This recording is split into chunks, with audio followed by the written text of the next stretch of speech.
After the Christmas presents have been unwrapped and Christmas dinner eaten, most of us are ready for a long winter's nap.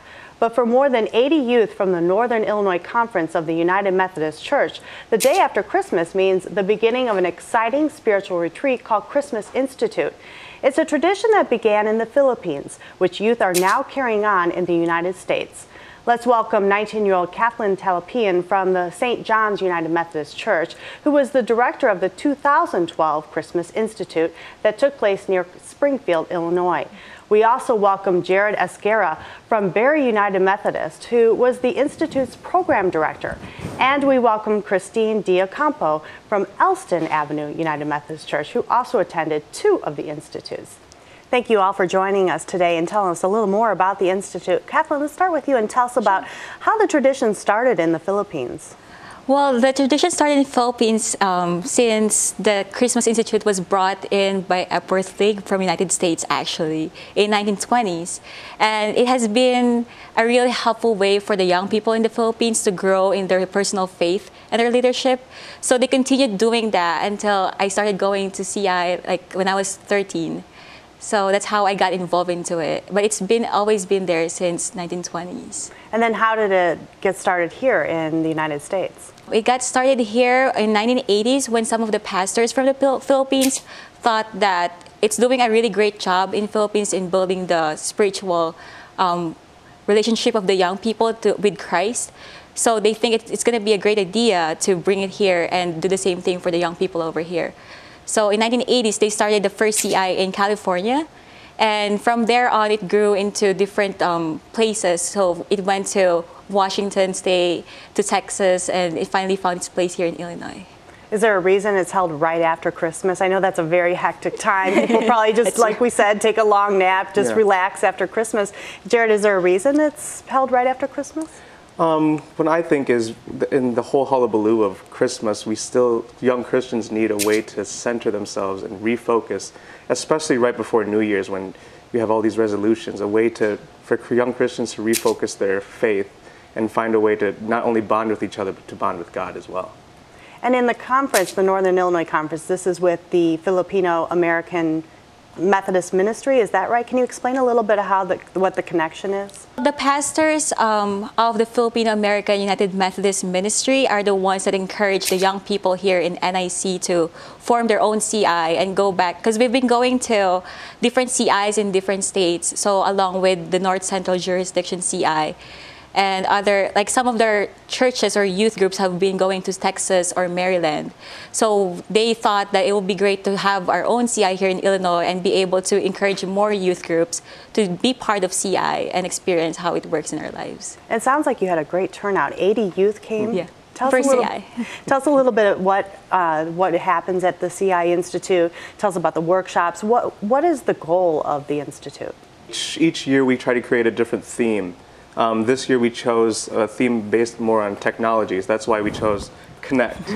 And so we integrated like Twitter, Facebook, anything that young people could really put their minds into. And Christine, I bet you can relate to that as a middle schooler and all the technology that you use. What did you gain from the Institute, or why did you want to participate? I learned more and more about God and about graces, and I got to meet new people. One of the themes was grace, right? So what did you learn about grace? We learned the three different graces, prevenient grace, justifying grace, and sanctifying grace, and they all have three different meanings. Well, Jared, how important is it for your heritage to carry on this tradition and for Filipino-American United Methodists to get together like this? Well, it's interesting because they're two different cultures coming together at once. On one side, you have Filipino-Americans who are a very distinct way of life in which their parents are probably immigrants or first generations, in which they are fluent or they understand a lot of the native languages, Tagalog or any other dialect. And then that combined with the United Methodist culture, in which the specific way that they worship is really specific, and it's really cool how there's so many of them that can come together and worship together at the same time. And what I found was really comforting is that you can speak in English or you can speak in Tagalog with your fellow campers, and they know what you're saying, and you can laugh laugh and have fun, but still connect with each other on a spiritual level at the same time. If one of your friends wanted to come to the Institute, what would you tell them about it? I would tell them it's a chance to learn more about the Filipino culture and learning more and more about God. What's really great about this Institute, it's really youth-driven. You are all young adults, youth, that are really organizing and planning this. How important is that?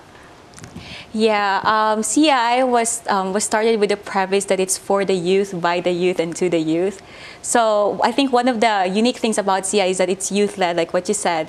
And it's a great way to promote leadership among the young people, to encourage them to step up and take responsibility, you know, and use their gifts and talents for this service. And it's very important for us because it gives us a focus in life. So it's not just about school or our work or everything else, but it's also about God. And with this ministry going on throughout the year, we're planning it. It keeps us reminded of why we are here for, who we are and whose we are. So. It seemed like some of the workshops really were dedicated to making disciples of Jesus Christ. Can you explain a little bit about that?